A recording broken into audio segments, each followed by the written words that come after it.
संभवतः अगर न्याय नहीं मिलता है, लेकिन नहीं होगा तो हम अपने नेता के समक्ष ये बात रखेंगे और बताएंगे कि ये जाति हमारे क्षेत्र में हो रही है और निश्चित रूप से दौरा उनका चल रहा है।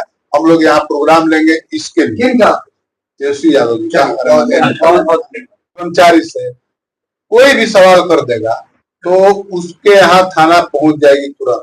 आप ऐसे 100 अपराधी को आप देखते होंगे जो आपके मेला बाजार में ऐसे घूमते हैं जिनके ऊपर 302, 307 का मुकदमा है, पुलिस उन तक नहीं पहुंच पाती है। 7-7 गाड़ी किसी के नहीं जाता।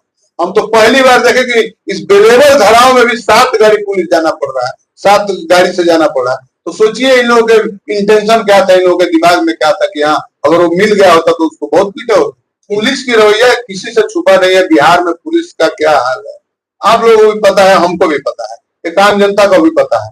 अभी कुछ दिन पहले आपने देखा था यहाँ पे माननीय 22 लाख लोगों का प्रतिनिधित्व करने वाले व्यक्ति जनार्दन सिंह सिग्रीवाल जी के माता को सार्वजनिक रूप से रोड पे खड़ा होकर गाड़ी दे रहा था एक थाना का थानेदार। तो आप समझ सकते हैं कि एक आम व्यक्ति के साथ उन लोगों का कैसा व्यवहार होता है। शासन प्रशासन के लोग जनता का आवाज, पत्रकारों का आवाज दबाने के लिए, उसको तरह तरह से प्रताड़ित करने के लिए उसके ऊपर केस लिख कर और 7-7 गाड़ी से रात को 11 बजे 11:30 बजे उसके घर पे पहुंचते हैं। उसके घर पे जो माताएं बहने हैं उसके साथ अभद्र व्यवहार करते हैं। उसको लेकर हम लोगों ने प्रेस कॉन्फ्रेंस बुलाया है। घटना क्या था? देखिए घटना ये है कि हमको लोगों से पता चला कि कोई महिला पदाधिकारी थाना के सब इंस्पेक्टर वो किसी प्राइवेट काम से सरकारी गाड़ी का उपयोग कर रहे थे जी, और उसमें हुआ है कि पत्रकार महोदय देख लिया, उन्होंने उनसे सवाल कर दिए। बस उसके लिए शासन प्रशासन को बुरा लग गया। शासन के लोग उसके ऊपर कार्रवाई करने के लिए गलत केस बनाकर और उसके घर पहुंच गए। तो अच्छा हुआ कि वो गिरफ्तार नहीं हुआ, नहीं तो उसको और भी बहुत सारा ट्रीटमेंट दिया जाता। मोदी जी के माँ को गाली दिया जाता है तो बिहार पूरा भारत बंद होता है। पत्रकार के माँ को उनका गाली दिया जाता तो क्या होगा? माँ सबकी माँ होती है, वो चाहे राह चलते किसी व्यक्ति की माँ हो या देश के सर्वोच्च पद पे बैठे हुए किसी व्यक्ति की माँ हो। इस देश का संविधान हमको सबको बराबर का हक देता है। हम किसी के भी माँ बहन को गाली देने के लिए हम इस देश में आजाद नहीं हुए। हम सबके माँ बाप का सम्मान करना हमारा फर्ज है, चाहे वो प्रधानमंत्री मोदी की माँ हो या किसी पत्रकार भाई की माँ हो या किसी राह चलते व्यक्ति की। दीपक सिंह कश्यप को अगर न्याय नहीं मिलता है तो वरुण सिंह अगला कदम क्या उठाएंगे? देखिए मेरी शासन प्रशासन से बात चल रही है और उन्होंने बोला है कि नहीं इसमें जांच करके और जो भी सही कार्रवाई होना है वही होगा। हमारी बात हो गई है थानेदार साहब से, इंस्पेक्टर साहब से भी बात हो गई है। तो इसमें अगर नहीं होगा कार्य, अगर उचित कार्रवाई नहीं होती है और उस व्यक्ति को जबरदस्ती टॉर्चर किया जाता है तो हम लोग सड़क से लेकर सदन तक इसका आवाज उठाएंगे और इसकी लड़ाई लड़ेंगे। इस पुलिस के रवैये से, पुलिस को रवैये को लेकर आप क्या कहेंगे? देखिए पुलिस की रवैया किसी से छुपा नहीं है। बिहार में पुलिस का क्या हाल है आप लोगों को भी पता है, हमको भी पता है, एक आम जनता को भी पता है। अभी कुछ दिन पहले आपने देखा था यहाँ पे माननीय 22 लाख लोगों का प्रतिनिधित्व करने वाले व्यक्ति जनार्दन सिंह सिग्रीवाल जी के माता को सार्वजनिक रूप से रोड पे खड़ा होकर गाड़ी दे रहा था एक थाना का थानेदार। तो आप समझ सकते हैं कि एक आम व्यक्ति के साथ उन लोगों का कैसा व्यवहार होता है। विपक्ष कहाँ हुआ नहीं? विपक्ष के सरकार कहाँ? नहीं, इसमें पक्ष विपक्ष की बात नहीं है। शासन होता है लॉ एंड ऑर्डर कायम को कंट्रोल करने के लिए, न कि इसलिए कि भाई जबरदस्ती किसी को फंसाया जाए और कोई उचित सवाल कर दे तो उसके पीछे पड़ जाया जाए और उसके गलत केसों में फंसाने का। 7 गाड़ी जाती है, पुलिस 3 थाना खुला, क्या बड़ा अपराधी मान लिया जाए कि सवाल पूछना है इस लोकतंत्र में? देखिए वो किसी आम व्यक्ति के खिलाफ अगर एक बातचीत होता, अब किसी नेता के विपक्ष में कोई भी सवाल कीजिएगा तो नेता ऐसा नहीं करेगा, क्योंकि आपने सीधे प्रशासन से सवाल कर दिया है इसलिए उनको बुरा लग गया है। उनको लग रहा है कि एक वर्दीधारी से एक ये लड़का जो माइक लेकर घूमता है रात दिन आम जनता का सवाल पटल पे लाता है, लोगों के सामने लाता है, तो हमसे कैसे सवाल पूछेगा। इस रोष में 7 गाड़ी गई, नहीं तो इससे बड़े बड़े अपराधी घूम रहे हैं रोड पे, कभी 7 गाड़ी लेकर कभी थाना नहीं जाती और उसको एक सही व्यक्ति को भी अपराधी ये लोग घोषित कर देंगे और बना देंगे। आदमी ऐसा ही रवैया रहा प्रताप का तो आदमी अपराधी बन जाएगा और घोषित कर देंगे लोग अपराधी। तो गाड़ी भी घर से टांग ले गई रात में। देखिए उसका संज्ञान हमको नहीं है, लेकिन इसके इस मामले में भी बात हुआ है वो गाड़ी भी उसकी रिलीज हो जाएगी और जो भी धारा है उसमें वो अवेलेबल है। लेकिन कहाँ तक ये बात उचित है कि किसी के घर पर 12 बजे रात को 3-3 7-7 गाड़ियां से छापा मारा जाता है और उसका गाड़ी भी लेकर चला जाता है। अरे आपको मैं अभी बता रहा हूँ कि इस सरकार में काम ही यही हो रहा है। जो भी सरकार के कर्मचारी से कोई भी सवाल कर देगा तो उसके यहाँ थाना पहुंच जाएगी तुरंत। आप ऐसे 100 अपराधी को आप देखते होंगे जो आपके मेला बाजार में ऐसे घूमते हैं जिनके ऊपर 302, 307 का मुकदमा है, पुलिस उन तक नहीं पहुंच पाती है। 7-7 गाड़ी किसी के आने जाता है। हम तो पहली बार देखे कि इस बेलेबल धाराओं में भी 7 गाड़ी पुलिस जाना पड़ रहा है, 7 गाड़ी से जाना पड़ रहा है। तो सोचिए इन लोगों के इंटेंशन क्या था, इन लोगों के दिमाग में क्या था कि हाँ अगर वो मिल गया होता तो उसको बहुत पीटे होते। इतनी बड़ी घटना पत्रकार के साथ हो गया लेकिन कोई नेता नहीं आया, सिर्फ वरुण सिंह राजद के नेता हैं। इनको क्या लगा कि इसमें सपोर्ट में आना चाहिए?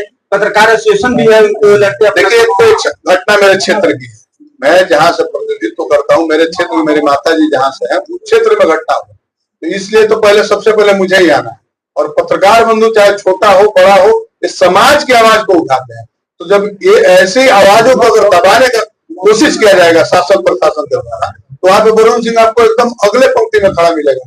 कोई भी हमारे विरुद्ध भी अगर कोई हम गलत आचरण करते हैं तो सवाल करने का हक है, एक आम नागरिक होने के लिए और एक पत्रकार होने के बाद। एक तरफ जब हमला होती है पत्रकार पर तो तेजस्वी यादव उसके घर जाते हैं, क्या यहाँ पे भी आएंगे वो? देखिए ऐसे हमले वाली बात नहीं है। अभी तो एक मंत्री जी के द्वारा नाक फोड़ दिया गया और इस सरकार में पहली बार नहीं हुआ। आपको ज्ञात होगा 15 में 14 में जब सरकार बनी थी, 15 में एक मंत्री बने थे केंद्र के, उन्होंने पत्रकार को प्रोस्टिट्यूट कहा था।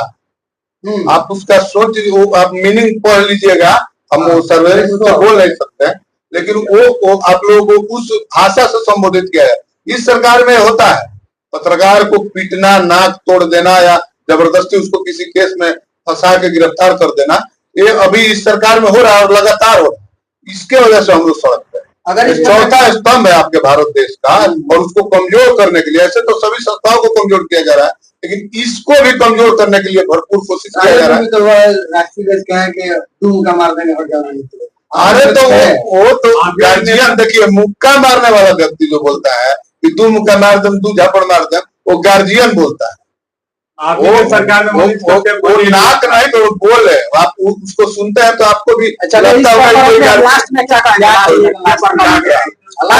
नहीं मिलता है दीपक सिंह कश्यप को, तो वरुण सिंह क्या करेंगे? पुलिस अगर सही कार्रवाई नहीं करती है, निष्पक्ष होकर अगर कार्रवाई नहीं करती है, तो हम लोग सड़क से लेकर सड़क तक शुक्ला जी के यहीं पे थानेदार है, वो खुद बोले हैं दीपक कश्यप को रोड पर जहाँ भेटा जी को चढ़ा दे, जान का खतरा भी है। देखिए उसका वीडियो है, तो वीडियो आपको शासन प्रशासन बढ़िया अधिकारी के पास रखेंगे हम लोग। वो वीडियो हमको मुहैया करवाइए, हम एसपी साहब के पास जाएंगे, आईजी साहब के पास जाएंगे, पुलिस एसोसिएशन के अध्यक्ष के पास जाएंगे कि देखिए आपकी पुलिसिया कार्रवाई कैसे हो रही है। किसी आम व्यक्ति को रास्ते में कुचल के मार डालने के बात हो रहा है, तो अपराधी और पुलिस में फिर फर्क क्या रहा है?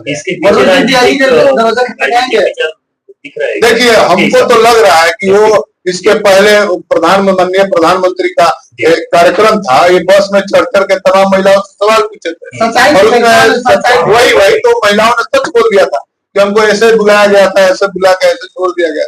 जो भी था उसमें उन्होंने बात बताया था। अब ये चीज किसको बुरा लग गया है? यहाँ पे यहीं से मंत्री है, यहीं से विधायक भी है और केंद्र से लेके और यहाँ तक सरकार है, किसी को बुरा लग गया होगा। हो सकता है उस एंगल से भी आप सोच सकते हैं कि उसको साजने का या डराने का कोशिश किया जा रहा है। डीआईजी का दरवाजा खटखटाएंगे अगर इसमें निष्पक्ष जांच नहीं होती है। एकदम 100% अगर इसमें निष्पक्ष जांच नहीं होती है तो हम लोग जाएंगे डीआईजी के पास, उसके आगे भी जाएंगे। मैं आपको पहले ही बोला कि पुलिस एसोसिएशन के अध्यक्ष के पास भी जाएंगे। अगर किसी ने इस प्रकार का दुर्व्यवहार करने का कोशिश किया है तो उसके विरुद्ध हम लोग कोर्ट भी जाएंगे, न्यायालय भी जाएंगे, सबके लिए बराबर। आखिरी सवाल मेरा है कि जिस तरह से एक पत्रकार के ऊपर हमला हुआ तो तेजस्वी यादव उनके दरवाजे पर गए थे, क्या लगता है इसमें भी अगर उनको न्याय नहीं मिलेगा तो तेजस्वी यादव आएंगे?